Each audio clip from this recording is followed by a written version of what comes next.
Ambassador Kethvar had witnessed many peculiar human customs during his 3 cycles stationed on Terra, but nothing had prepared him for this moment.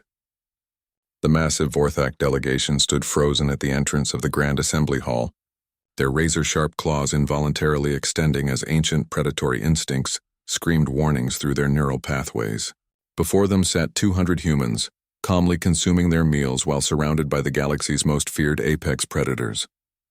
"This is madness," hissed General Zixithera, her serpentine form coiled in barely controlled aggression.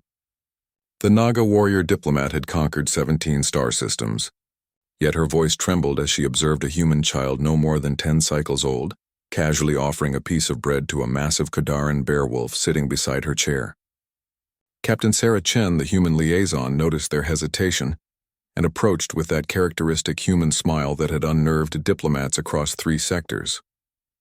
"Welcome to our interspecies friendship dinner.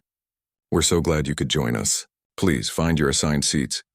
Kethvar's translator struggled with the concept. In Vorthak, there was no word for friendship dinner, only feeding alliance or hunt pack gathering, neither of which seemed appropriate here. The seating arrangement defied every law of natural order. A family of humans shared their table with a massive Therian lion beast whose mane crackled with bioelectric energy. Across the hall, human teenagers were engaged in animated conversation with a pack of Fenrir wolf giants, their metallic fangs glinting in the soft lighting as they laughed. "How?" The word escaped from Ambassador Vexilon of the crystalline hegemony before he could stop it. His species had evolved from ambush predators, and every instinct told him this scene was impossible. Sarah's smile widened. "Oh, that's Dr. Martinez and his research partner Shadowpaw. They've been working together on interstellar navigation for 5 years now. And those teenagers? They're part of our student exchange program with the Fenrir packs. A massive Therion, easily 3 meters tall with claws that could shred battle armor, delicately accepted a small pastry from an elderly human woman. The creature's rumbling purr shook the nearby tables as it carefully bit into the offering, mindful not to harm the fragile being who had shown it such kindness. "Your species." General Zixthera's words came out as barely a whisper. "You eat with your prey." "Oh no," Sarah corrected gently. "We eat with our friends. There's a difference."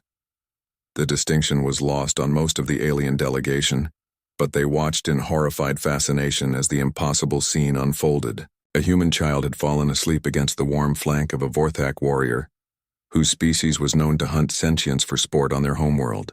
The warrior's massive hand rested protectively over the small human, and his fierce yellow eyes held an expression none of his own kind had ever seen before: tenderness. Commander Thrakkagoth of the Bone Legion found his voice first. "How did you tame them?"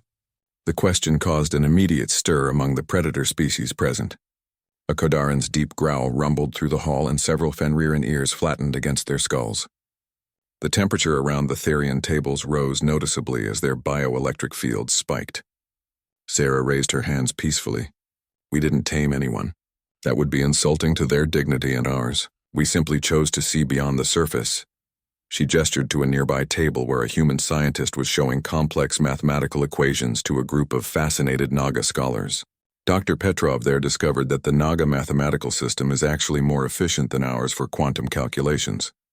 The Naga delegation has been sharing their knowledge freely. At another table, human children were teaching Kodaran cubs a clapping game, their laughter mixing with the young predators' excited yips and growls. "Your species," Kethvar said slowly, his understanding dawning. "You don't see predator and prey. You see potential." "We see people," Sarah replied simply. "Different people, with different strengths, different perspectives, different gifts to offer. When you're only looking for the danger, you miss the friendship."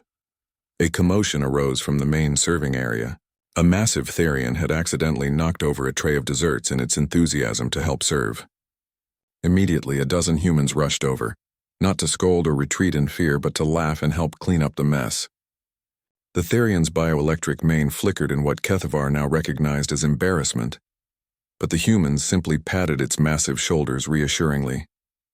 "On my homeworld," Admiral Vexilon admitted quietly, "we have stories of the great hunters who conquered fear itself. We thought they were myths. Every species has those stories." Sarah nodded. What makes them special isn't the conquering, it's what comes after. What do you do when you're no longer afraid?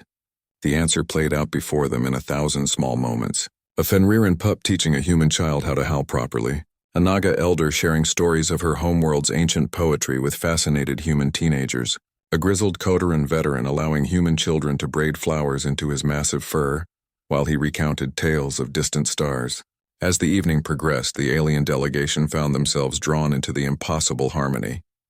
General Zixthara discovered she enjoyed human classical music. Commander Thrakgoth learned that human children were fearless in the most wonderful way, asking him about his homeworld's twin moons and crystal forests. Ambassador Kethvar found himself in deep philosophical discussion with a human theologian about the nature of consciousness across species. When the dinner finally ended, the departing delegates moved in stunned silence. They had witnessed something that should have been impossible by every law of evolution and survival. Apex predators from across the galaxy, sitting peacefully together, sharing food and friendship. How? General Zixthara asked one final time as they reached their shuttles. Sarah's answer followed them into the night. We chose to believe that being strong enough to destroy something makes you strong enough to protect it instead. And somehow that choice became contagious. As the alien ships departed Terra, their crews carried with them a new understanding. Humanity's greatest strength wasn't their technology or their tactics. It was their inexplicable ability to see family where others saw only fangs and claws. The moment humans chose to eat with apex predators wasn't just dinner. It was the moment the galaxy learned what courage truly meant.